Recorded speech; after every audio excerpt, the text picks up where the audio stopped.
ఈ దినమున ప్రభువు నీతో సెలవిస్తున్న మాట. మన ప్రభువును ప్రిరక్షకుడైన యేసుక్రీస్తు వారి అతి శ్రేష్టమైన నామంలో మీ అందరికీ నా హృదయపూర్వక వందనములు. నేస్తమా అందరూ బాగున్నారు కదా? ఈ ఉదయకాల సమయంలో ప్రభు యేసుక్రీస్తు వారు నీతో మాట్లాడాలని ఆశపడుచుండగా మరి వాక్యాన్ని ధ్యానించుకుందామా? రోమీయులకు రాసిన పత్రిక 6వ అధ్యాయము 23వ వచనము. రోమీయులకు రాసిన పత్రిక 6వ అధ్యాయము 23వ వచనము.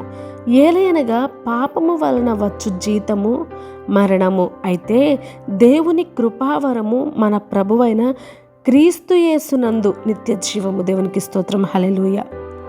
నిజంగా ఎంతమంది ఇంకా పాపం ద్వారా పట్టబడి ఇంకా కొట్టబడి జీవిస్తూ పాపంలోనే ఉంటున్నారో నాకైతే తెలియదు. కానీ ఈ వాక్యం వింటున్న ప్రియ సహోదరి సహోదరుడా, ఈ వాక్యం నీ కొరకే. మనకు ఏది మంచి ఏది చెడు అనేది మనకు తెలుసు కదా. మనం ఏం మంచి చేస్తున్నాం ఏది పాపం చేస్తున్నామని కూడా మనకు తెలుసు.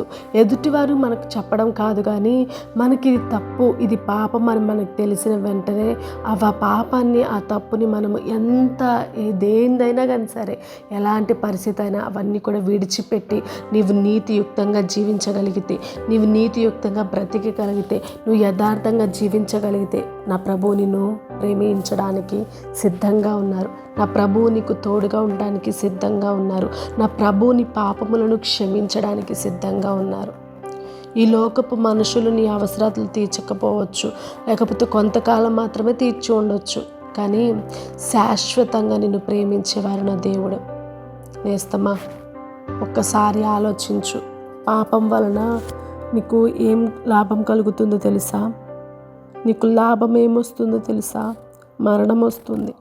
కాబట్టి నేస్తమా, దేవుని కృప నీ ఎడల ఉంది కాబట్టి ఆ పాపాన్ని విడిచిపెట్టి, ఇకనైనా నీవు ఆ పాపాన్ని విడిచిపెట్టి జీవించగలిగినట్లయితే నీవు మరణం నుంచి తప్పించబడతావు. అంతేకాదమ్మా, నువ్వు ఇంకా పాపం చేసినట్లయితే కనుక నీవు మరణానికి చేరు అవుతావు. కాబట్టి ఆ పాపాన్ని విడిచిపెట్టు.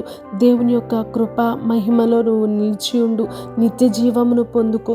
పరలోక రాజ్యంలో వారసత్వం నీవు అనుభవించగలుగుతావు. దేవుని ప్రేమను నీవు రుచి చూసినట్లయితే, దేవుని ప్రేమను నువ్వు పొందుకున్నట్లయితే, అనేకులను నువ్వు మార్చగలిగినట్లయితే గొప్ప సాధనముగా దేవుడు నిన్ను మారుస్తాడు. దేవుడు నీకు సహాయం చేయడానికి సిద్ధంగా ఉన్నారు. కాబట్టి నేస్తమా, పాపాన్ని విడిచిపెద్దాం, దేవునికి నమ్మకంగా జీవిద్దాం. ఈ కొద్ది మాటలు దేవుడు దీవించి ఆశీర్వదించి మన హృదయంలో ఫలింపచేయునుగాక. ఆమేన్. Praise the lord.